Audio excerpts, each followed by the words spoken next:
Welcome to Lynn Cullen Live at pghcitypaper.com. Email your questions and comments to lynn at pghcitypaper.com. Hello. Oh, boy. What a cornucopia, a plethora, a veritable tsunami of stuff we have to talk about. Not just because of what happened over the weekend, but because also I was held hostage in a doctor's waiting room on Friday morning and never got into the show, for which I apologize. And I had so wanted to do that show because if you'll recall, the night before had been a Republican debate. And I had watched it. And I watched with my mouth hanging open. Dear God, I want to start with some Trump stuff, if you don't mind. I want to go to the Academy Awards as well. Don't know if any of you watched. I suspect some did. And what a wonderful, serendipitous thing it was that Chris Rock had been chosen to be the host of this particular Oscars show, even before the nominations came out, because, wow, it was unrelenting and I thought mostly wonderful. Best Oscars I've seen in a gazillion years. When I worked in television, I used to make a thing of making fun of the Oscars the next day. And I mean, talk about shooting fish in a barrel. This one I would have been, I think, raving about. And anyway, guys, I don't know where to start. Let me start with something here. Before I get to the notes I was scribbling during the Republican debate, all of which still hold true today. I think this was Jared Day who graced us with his knowledge on Thursday. I think this comes from his daily news nuggets, his news aggregation. And I just thought this guy's saying what I've been saying, but, I'm just shooting off my mouth, and he gets to sit at a word processor. A word processor? Gee, am I showing my age? A computer, and be thoughtful about what word choice and what he says first and how he forms his argument. I'm just blah, blah, blah. But the guy in question is a guy named Robert Kagan. He calls himself a former Republican, and he wrote this in the Washington Post. I'm not going to read it all, but this is exactly what I think he just nails the whole thing. Okay, so want to start with this? Let's be clear, Trump is no fluke. Nor is he hijacking the Republican Party or the conservative movement. He is rather the party's creation. It's Frankenstein's monster, exactly the term I've been using. Brought to life by the party, fed by the party, and now made strong enough to destroy its maker. Was it not the party's obstructionism, the repeated threats to shut the government down, the government over policy and legislative disagreements, the persistent calls for nullification of Supreme Court decisions, the insistence that compromise was betrayal, the internal coups against party leaders who refused to join the general demolition? Was it not that taught Republican voters? Taught them that government institutions, political traditions, party leadership, And even parties themselves were things to be overthrown, evaded, ignored, insulted, laughed at. Then there was the party's accommodation to an exploitation of bigotry. No, the majority of Republicans are not bigots, but they have certainly been enablers. Who began the attack on immigrants? Long before Trump ever arrived on the scene. Who frightened Mitt Romney into selling his soul in 2012, talking of self-deportation to get himself right somehow with the party's anti-immigrant forces? Who opposed any plausible means of dealing with the general problem of illegal immigration? It wasn't Trump. It was Republican Party pundits and intellectuals trying to harness those populist passions and perhaps deal a blow to any legislation for which President Obama might claim even partial credit. What did Trump do? But pick up where they left off, tapping the well-primed gusher of popular anger, xenophobia, and bigotry that the party had already unleashed.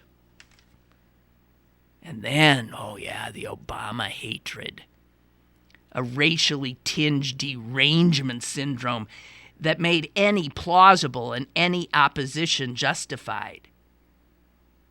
It took an unusually dark and paranoid form. So Obama was not only wrong, but he was anti-American. He was out to destroy America. He was un-American. He was non-American. And we're supposed to believe that Trump's legion of angry people are angry about wage stagnation? No. They are angry about all the things Republicans have been teaching them to be angry about these past decades, and it has been Trump's good fortune to be the guy to sweep them up and become their standard bearer. So what do we do now?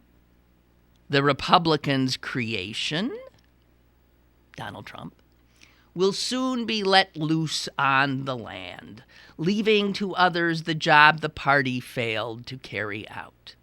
For this former Republican, he writes, and perhaps for others, the only choice will be to vote for Hillary Clinton. The party cannot be saved, but the country might still be. Pretty good, huh? That wasn't all of it. That was just some of it. But that's Robert Kagan, who obviously agrees wholly with my assessment. Okay. So I watched this Republican debate on Thursday. And the saddest thing, and the thing I couldn't really bear, and I couldn't believe, was before the debate began, they showed and introduced H.W. Bush, President 41, and his wife. And he looked so old and so bewildered and so... And I thought, who made them come? Who said their son had just been knocked out? They weren't there to support Jeb. Somehow they still must have thought that their presence could bring some decorum or something, or some, I don't know. But throughout,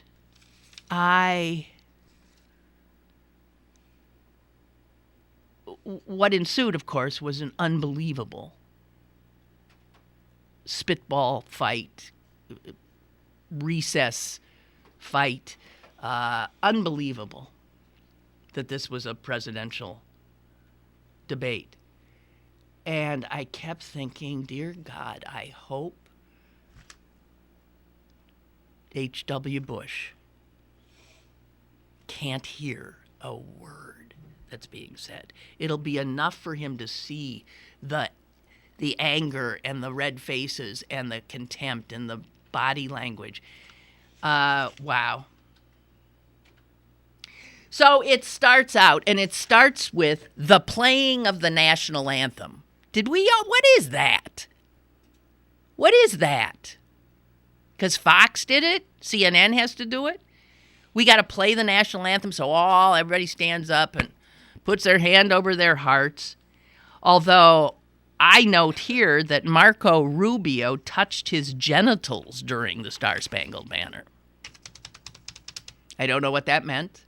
He sort of looked distracted. He looked around, then his hand went down.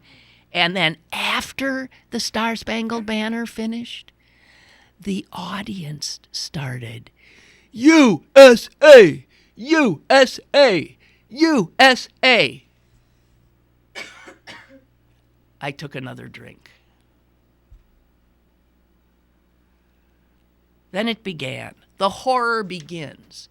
And I thought, I should look at Twitter and see what's being said. And the first tweet I saw, somebody said, "This is horrific." And I thought, yes, it is. And then it turns out the guy wasn't talking about the debate. He was talking about some breaking news that there were a bunch of people dead and possibly 30 hurt in a mass shooting in Kansas. Also in large part brought to you by the policies of this frigging GOP in the thrall of the NRA.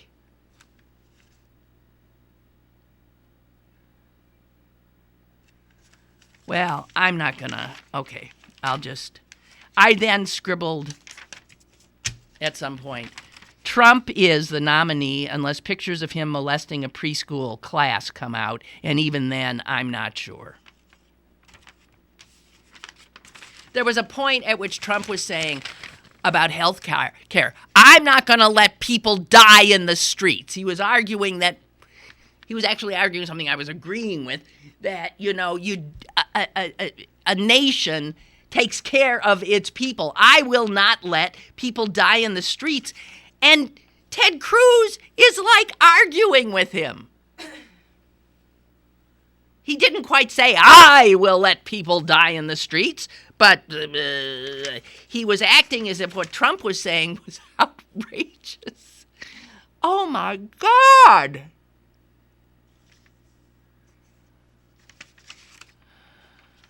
All right. Now, one more thing I have to tell you that I saw over the weekend, and this one I can't get out of my head.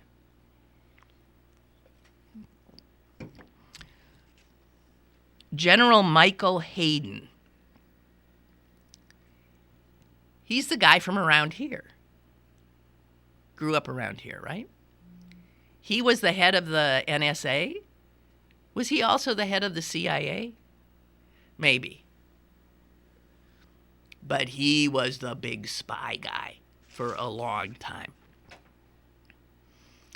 And he was appearing on Bill Maher's show on Friday night. And he said two things that surprised me, and one of which scared me a lot.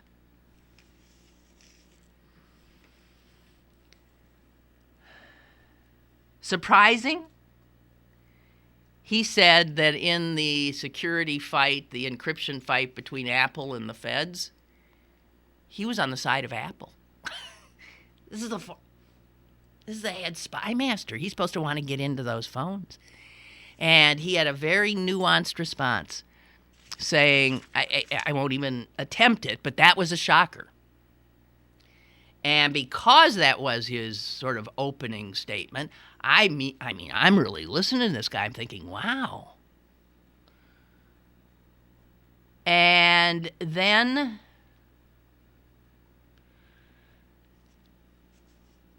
asked if he thought Trump could beat Hillary. he did not say no. He did not say no. He said he's a wild card. And this is a guy whose whole business is to assess risk. Big risks. And he said he's a wild card. So they start talking about the potential of a President Trump. And things he said he would do. Like he said he would not only waterboard, he would do something a hell of a lot worse or something. Then he said he would kill the families of terrorists. Right? And you know what General Hayden said? The former head of the NSA and maybe the CIA, if I'm remembering right, but the NSA for sure. He said if a President Trump ordered our military to bomb families of terrorists, they would not do it. And I thought, oh, come on. And the question is, well, wait a minute, he's the commander-in-chief if he's the president. He can tell them what to do. And he said this, the military will not do it. He was hoping that would be the case, because he said it is against international law to obey a unconstitutional or it's not, well, I was just doing what I was ordered. That's not an excuse anymore. And the military, knowing that, would not follow the commander-in-chief if his name were Trump's orders in that regard. I don't know. But here's the thing that scared the hell out of me. All those things were sort of surprising. Here's the thing that scared the hell out of me.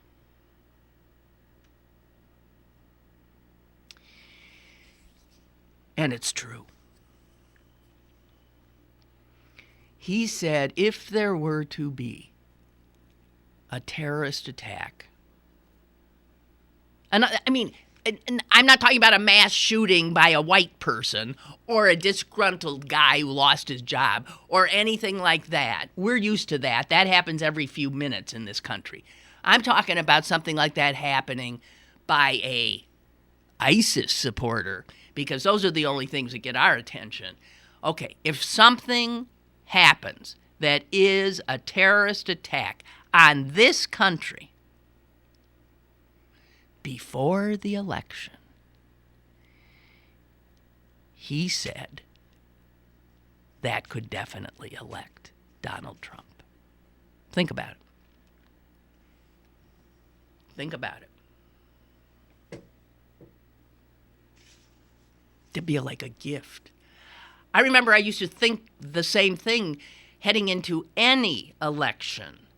The Republicans make, hay out of stuff like that. I always used to worry, please don't there be another terrorist attack, not a terrorist attack before the election. It'll be Obama and Clinton did not keep us safe. Look what happened. I will keep you safe. I will do it. Trump wins. Maybe.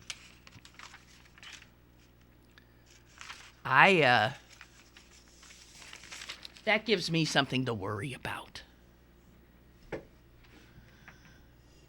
If you're inclined, something for you to pray about not happening. That is a terrifying possibility, because we know how it plays out in our politics. We know how that would play out.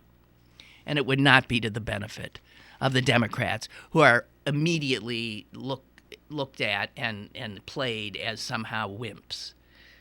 And here's Trump. Hard to believe. Okay, some emails on that.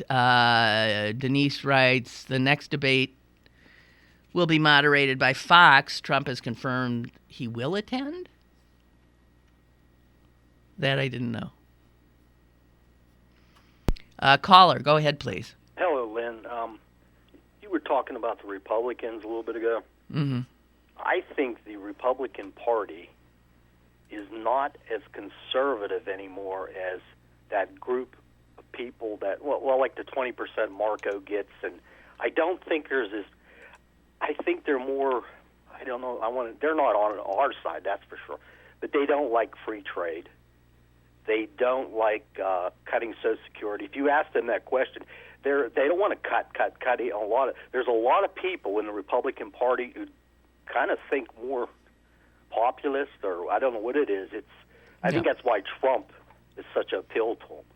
Mm-hmm. There's some things I got to admit myself, I'd never vote for him, but I kind of agree on them. Well, yeah. Free trade I don't like. Right. And I think there should be a better way of doing immigration, not like he does. The wall thing, I don't know about that. But so I can see where a lot of the Democrats would vote, and that's why they're having a hard time at getting those people to vote for Marco and Cruz. Of course, Cruz I don't think has a chance. That's my opinion on it. Yeah. Okay. Well, I don't know what you think. I don't know. I'm giving up making any predictions whatsoever. I mean, I think I'd be surprised if Trump is not the nominee, and then I don't know what happens after that. I don't know. In the media yesterday with that Ku Klux Klan thing, the guy disavowed him 3 times. I've heard him say it. And this Jake Trapper, which I can't stand, he's going to do a gotcha thing. Now, I don't know if his earpiece messed him up or not. He couldn't hear. But the guy already answered that question. And then all of a sudden, the whole news cycle for the rest of the afternoon was all about. Then MSNBC got on the bandwagon.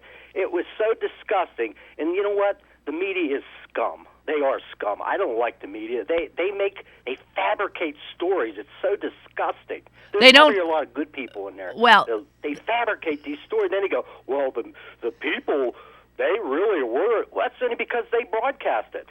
Well, they don't fabricate, I think, is the wrong word. Well, maybe I'm using it wrong. Yeah. Well, I think that's the wrong word. Media do decide what they will focus on, and by focusing on certain things, they create the narrative of this election as we, the people, see it.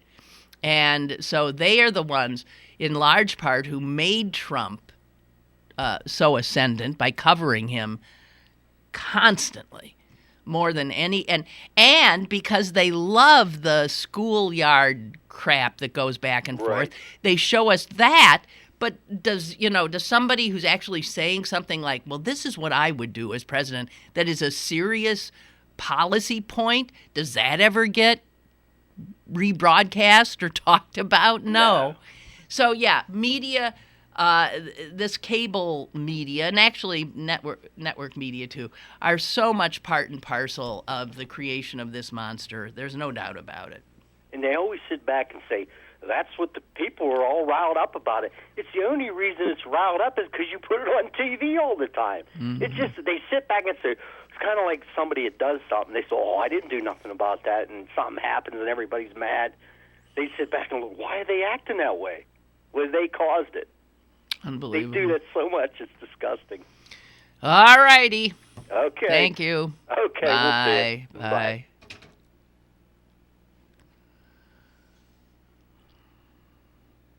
Lindsey Graham, did you hear what he said? He was making some speech to some group, and he said, my party has gone batshit crazy.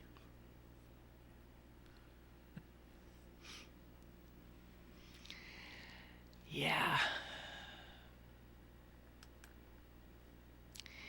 Matt Taibbi, I'm told, from Rolling Stone, said this about Trump. Interestingly, a lot of Trump's political axioms lifted from bully wrestlers.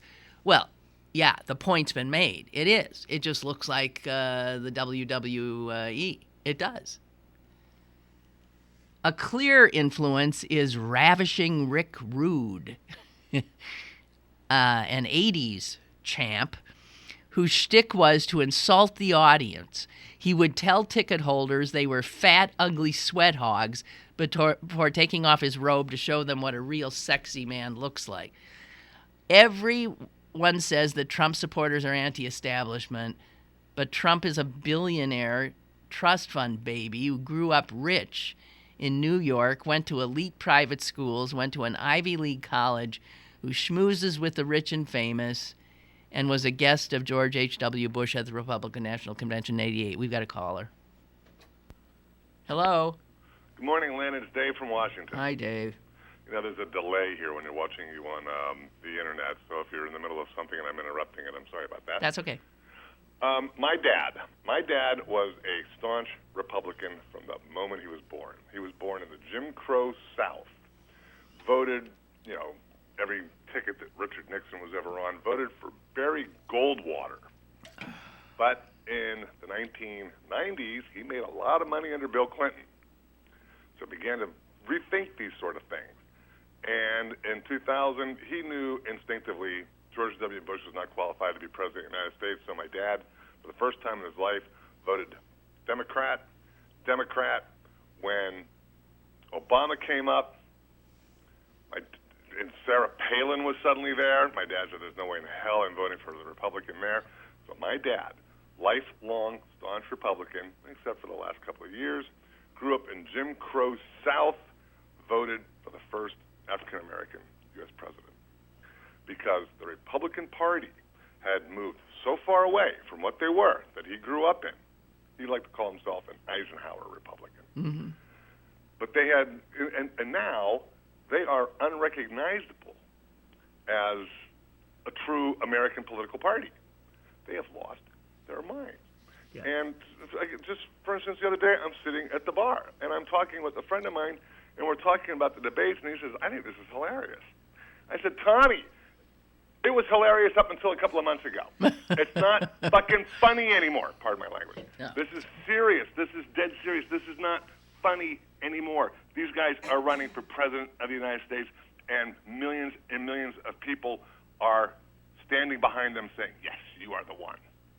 It's become, this is what happens when you put a reality TV star and you make this whole thing a reality TV show. This is like the Real Housewives of the Republican Party. It's what this has become. Yeah, there's no doubt. No doubt. And it's the media. The Republican debates are just everybody yelling at each other. But nobody wants to watch the Democratic debates because they're boring. They're all just wonkish policy, a little bit of back and forth, but it's mostly just talking issues. And that's boring. You want them to sit there and call each other liars and con men and scum and everything else. I mean, that's reality TV, and that is what it has become. And, yeah, so I agree with you completely. Media totally complicit because they're making money hand over fist on this freak show. And that they might be taking the country down an extraordinarily dangerous road. Doing so, they don't give a shit. I love the poorly educated. I know! There it is. The whole thing up. There it is. Trump, he can say to his audience, I love the poorly educated. And the audience cheers. They did. Yeah, the poorly educated. Yeah. Oh, God. Can't... I laugh because otherwise I'm going to cry. Yeah, I know. Well, you said you might have interrupted me. What's funny is you interrupted what I said. You just said the party's is crazy. Yeah, batshit crazy is what Lindsey Graham. Well, that's what I said. Lindsey Graham called it batshit crazy. That's his party. But and he kind of laughs when he says it, but some of them really know that they are in trouble. Lindsey Graham. Oh no, they know. Oh no, they know. Yeah. I'm not a big Lindsey Graham fan, but they know. Not as bad. Yeah, politically, he's screwed up, but as far as being a human being is concerned, he just gets caught up in the hoopla, and he's a loudmouth like everybody else. But he knows that they are heading down the wrong path. Well, that's putting it mildly. They are. I can't even imagine. They are scared to death. They are out of their minds, and they are turning on each other. But this is going to be something. I don't blame Trump and those guys. I blame the people who are supporting them. Ultimately. It is difficult for me to understand how my fellow Americans are falling for this crap. Yeah.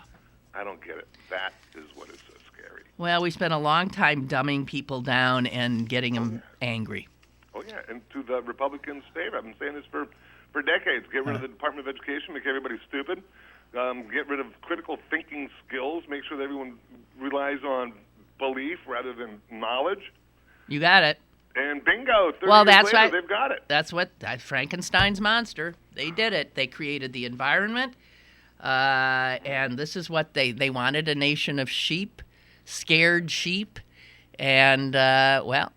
And now they're just so belligerent about it. Oh my God. Anyways, I'm glad I'm getting older. I'm going to be dead in 20 years, and I won't give a damn about any of it. Okay. Goodbye. Thank you, Lynn. Bye. Let me get you in here. Chuck writes, Lynn, I imagine I'm not alone, but I'm having a hard time figuring out what flavor of Republican Trump is. He's an opportunistic Republican. He's not a Republican in particular. Back to Chuck. He's not a Tea Party Republican. He's not an establishment Republican. I guess you're right. He seems sort of Frankenstein, impossible to label. You know, I find that my 88-year-old father, who's a lifelong Democrat, has fallen under Trump's spell. Wow. It doesn't matter to my father what he stands for. My father has been won over by Trump's persona. God. Joe Ellen writes, if you were watching the Oscars, you probably missed John Oliver last night. He took on Trump as only he can. You got to catch one of the replays. Yeah, I've seen that he really did a great takedown, and I'll make a point of looking at it.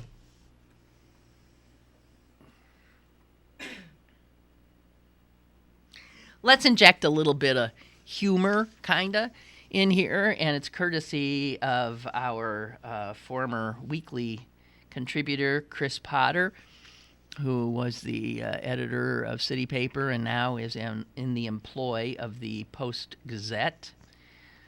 And Potter, you might have seen this in Sunday's paper, as only Potter could. He has been on the receiving end, as so many of us are, of these constant efforts to pick our pockets by all these candidates. I mean, I must get 7,000 a day from the Democrats. Potter, being an equal opportunity guy, is probably getting them from everybody. And in fact, turns out he gets all of them from Ted Cruz. And what he did is he took lines out of Ted Cruz's email solicitations and made a love poem out of it. So this is Republican Ted Cruz. All the things in his solicitation emails, each one's a line, and Potter put it together so that it sounds like a wonderful love poem. Here it is. Is everything all right? I tried to reach you last night, but it was late. Please stop what you are doing right now and give me a minute, just a minute to explain. If I'm being honest, I must share something with you. This is the hardest thing I've ever done. I know it's late on a Friday night. I know you probably can't drop everything and spend a week in Iowa. Before I take off, I need to know you're still with me. I need you with me this very moment. I need your support and prayers. If I can't count on you, I have nowhere else to turn. You were the difference. I won't give up on you. I hope and pray you won't give up either. Can I count on you tonight? I am fighting as hard as I can to make you proud. I am only here today because of you. You are my last resort. I'm again asking you to choose to stand with me. Without your support, it could be all over. I wouldn't ask you this favor if I wasn't willing to make the same deep sacrifices myself. You'll understand tonight. Isn't that great? Put it all together, line from here, line from there, line from there, and he got a Ted Cruz love letter. All right, Henry writes, Lynn, Trump. One of your listeners last week said something about the Republican Party taking down Trump. That was Mike in D.C., who I'm sure even Mike now is seeing ain't going to happen. And over the weekend, I think we are seeing that. Oh, you think they are taking him down? Those rumors about his taxes and his relationship to the KKK, they're coming from his own party, not the Democrats. Yeah. Do you think they're going to work? As I said when I was watching that, unless video comes up of him molesting an entire class of preschoolers, there's no taking him down. Too late. It's too late. They've got at most 2 weeks, and they're throwing everything but the kitchen sink at him. And the thing is his voters don't care. They don't care. You see, remember how when he, at the way, it seems like a million years ago, when he called John McCain a loser and said he wasn't a hero, you thought, oh, hell, he's out. Then when he called Mexicans rapists and murderers, you thought, well, come on, he's out. And one after the other, after the other, after the other, after the other, and people would say, well, he's jumped the shark now. No.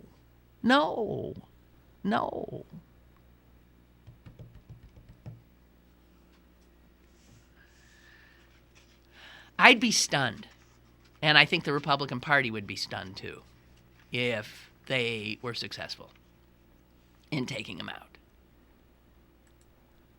I really would. He's happening. Wow. Okay, I want to... If you didn't watch the Oscars, then I just want to share with you some of Chris Rock's opening monologue.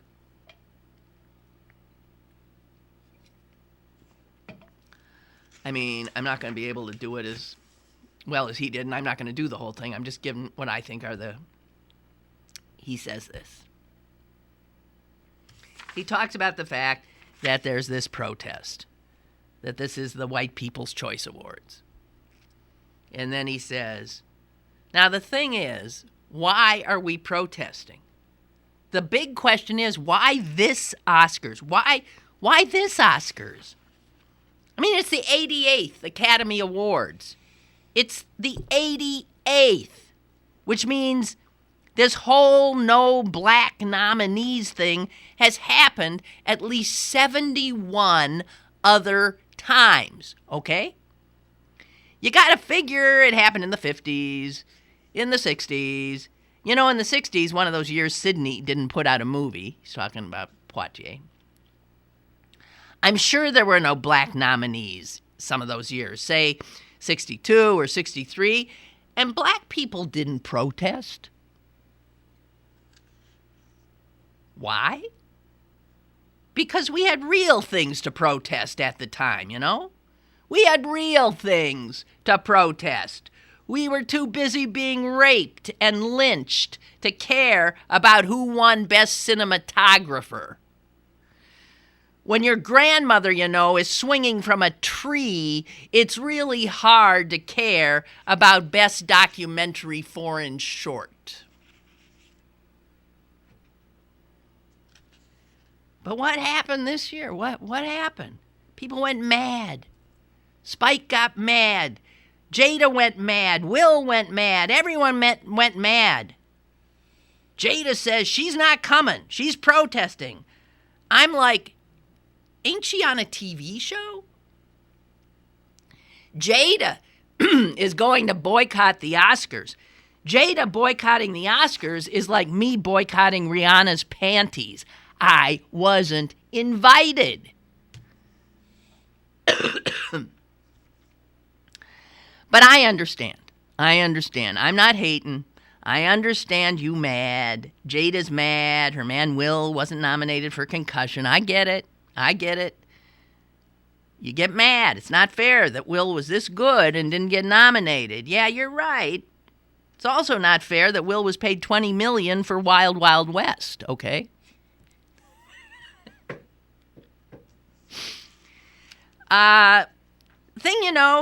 This year, the Oscars, things are going to be a little different. Things are going to be a little different at the Oscars. This year, for instance, in the In Memoriam package, it's just going to be black people that were shot by the cops on their way to the movies.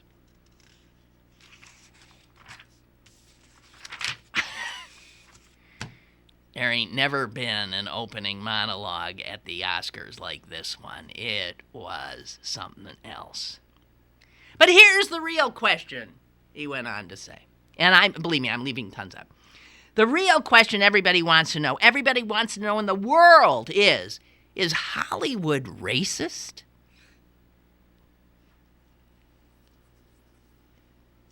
Is it Burning Cross racist? Nah. Is it Fetch Me Some Lemonade racist? No. It's a different type of racist. I'm going to skip over something. It's a different type of racist. You're damn right Hollywood is racist, but it ain't that racist that you've grown accustomed to. Hollywood is sorority racist. It's like, we like you, Rhonda, but you're just not a Kappa.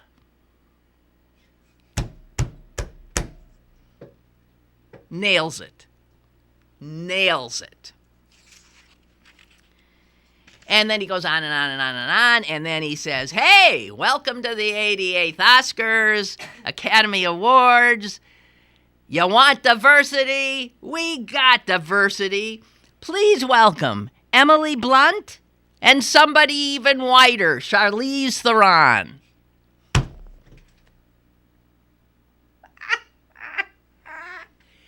And it went on like that all night. God bless him.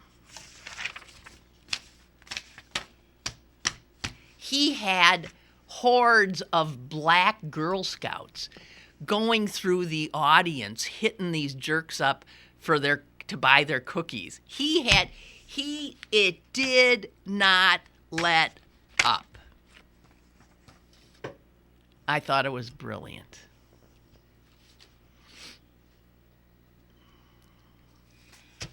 I enjoyed it immensely.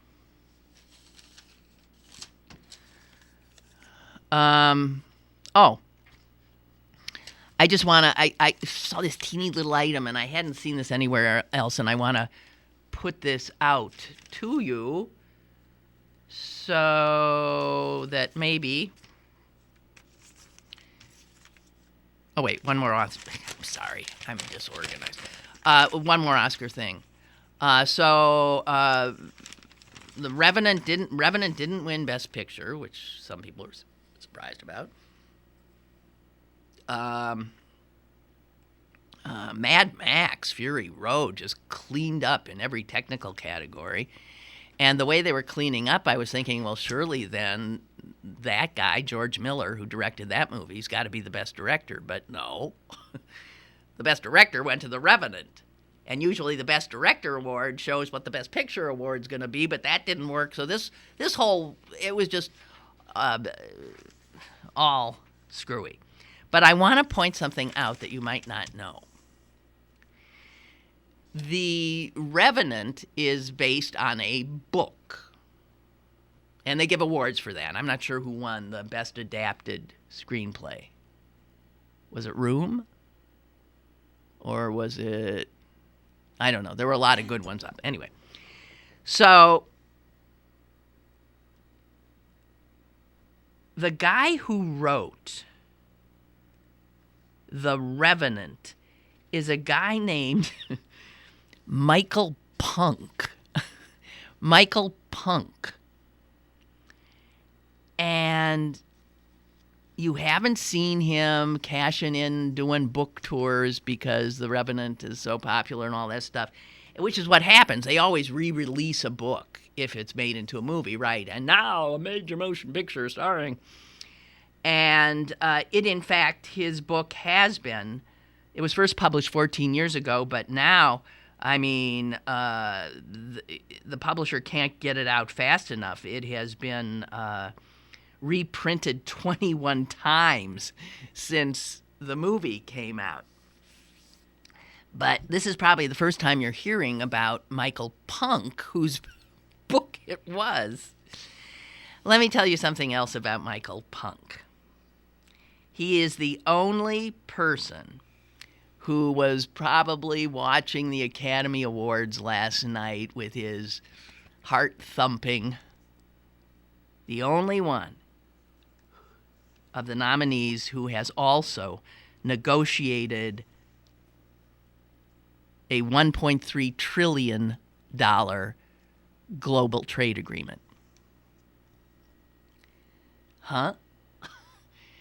Turns out that Michael Punk, the author of a book called The Revenant, is also a deputy U.S. trade representative, and he is the United States ambassador to the World Trade Organization. He is a high level on the economic world stage. And so even though his book has sold all this stuff, he is, because of his government position, he cannot give any interviews about the book or even sign copies of the book. This will come as a shock to people living in Pennsylvania, where there are essentially no ethics rules, but at the federal level there are. And it says this: federal ethics rules prohibit him from any activities that would, get this, be self-enriching. Ha! Ha! Hey, Harrisburg, did you hear that? Federal ethics rules prohibit him from doing anything that would be self-enriching and could be then considered as an abuse of the responsibilities of his position. So I got a kick out of that. Also, many of us buy a lot of our clothes and stuff on the internet now. Used to, be catalogs would come to your house and you go through them, and Land's End being the biggest for years that I would get. I just want to point out that if you are somebody who buys your clothes from Land's End, and like my brother, I would hope you didn't do it anymore. I'm not usually into these kind of boycotts, but this pissed me off. Land's End, in its spring catalog, which I didn't look at, had an interview. Why, I don't know. But they had an interview with Gloria Steinem. I'm not sure why they did that, but it got them into big trouble. Because a whole bunch of their customers who do buy from Land's End were outraged because they consider Gloria Steinem an outrage herself because of her feminist points of view and especially because of her abortion position. All right? Like she thinks a woman should have control over her own guts. So, Land's End, they got that Gloria Steinem interview off their website so fast your head could spin. There was nothing they could do about it in the catalogs. But they also canceled an arrangement they had made with her. Here's why she did the interview. They had agreed to donate $3 to something called the ERA Coalition Fund for Women's Equality for certain customer orders. If a customer bought that, this pro-choice group would get $3. So it yanks her interview. It reneges on the agreement they had with her, and it issued a public apology. Land's End. A public apology for interviewing Gloria Steinem. Now, I would hope that if you have bought clothes from Land's End in the past, you would let them know that that's the end of it for you. Go to their Facebook page. Let them have it. How dare they? They think that what? The anti-abortion crowd is that powerful? Let's let them know about the pro-choice crowd, these craven capitalists.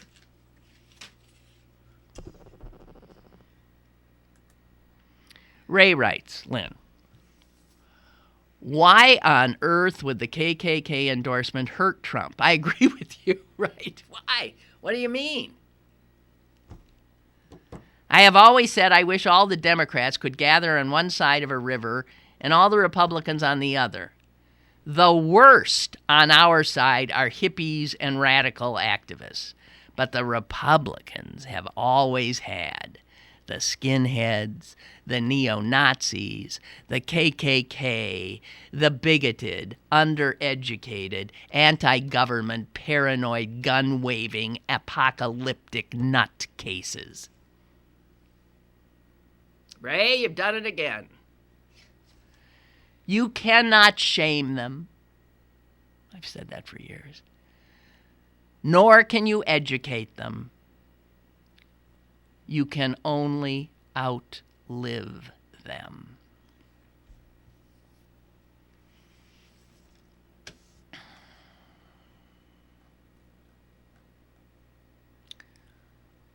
Speaking of that, so some people are already saying, oh dear, if he wins the presidency, I'm moving to Canada. And you are aware that Canada has heard this already, and they're helping to make that possibility of a move to Canada more enticing, actually, and easier for an American.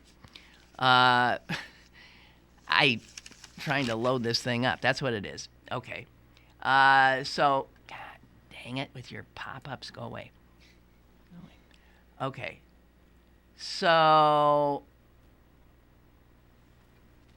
the Canadian press reports that the Canadian government is making things a little bit speedier to become a citizen of Canada. They have a bill that would shorten the length of time that someone must be physically present in Canada before qualifying for citizenship, and allows time already spent to count towards the residency requirement.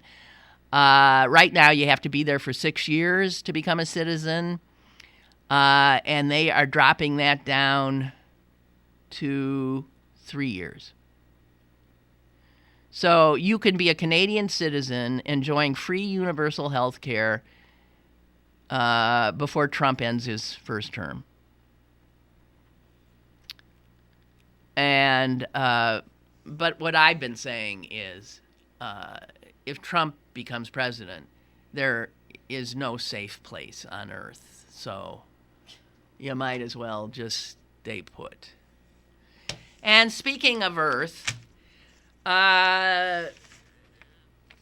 Scott Kelly will be returning to Earth this week. You know Scott Kelly, the astronaut, his brother Mark, his twin, identical twin, Mark, married to Gabby Giffords, former congressman, now not a congressman because, of course, she took a bullet to the brain because this is America.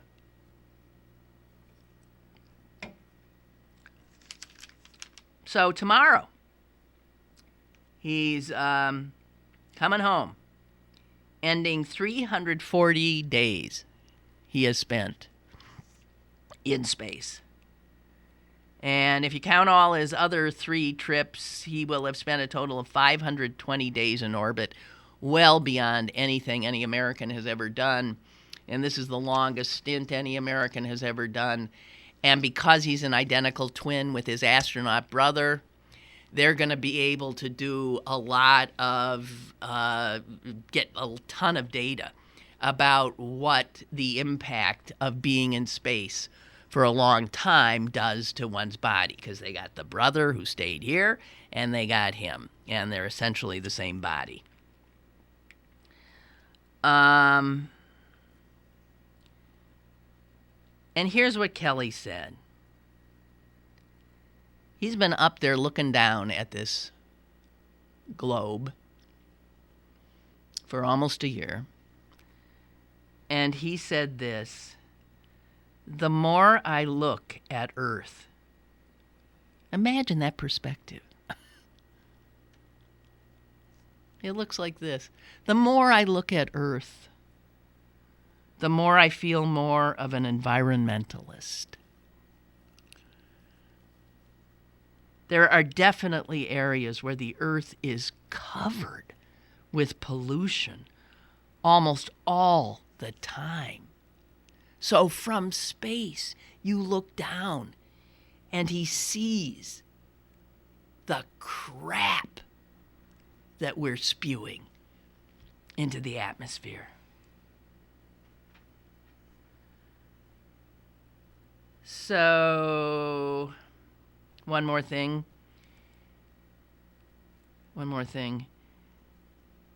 No, forget it.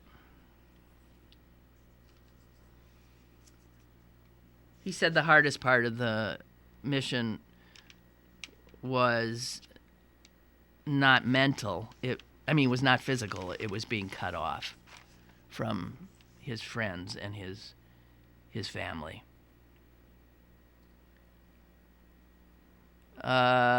He has run about 648 miles on a treadmill while he's in space.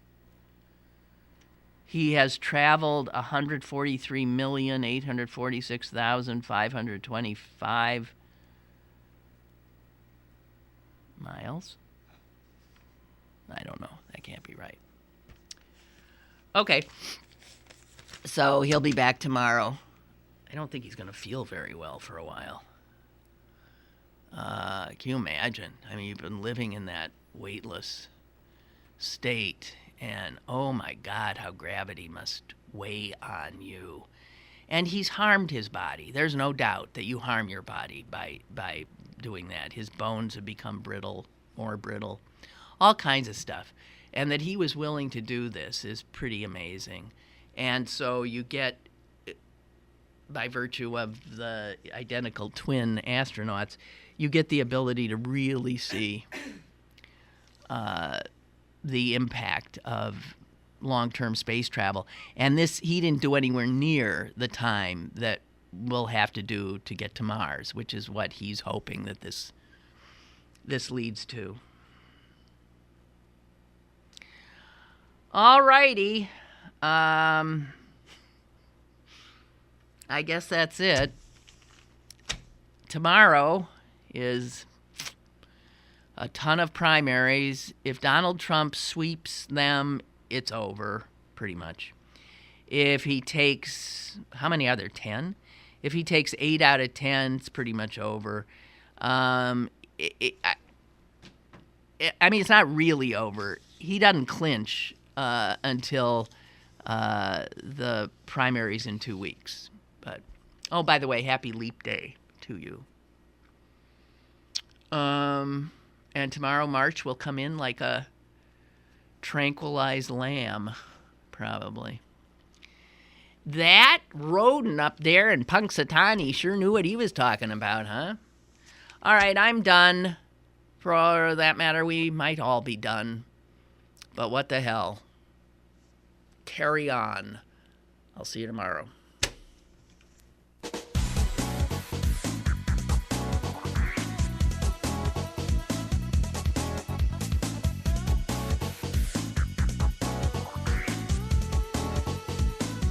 Lynn Cullen Live, Monday through Friday from 10 a.m. to 11 a.m. and archived at pghcitypaper.com. The opinions expressed on Lynn Cullen Live are those of the host and do not necessarily reflect the viewpoints of Pittsburgh City Paper, Steel City Media, and its advertisers.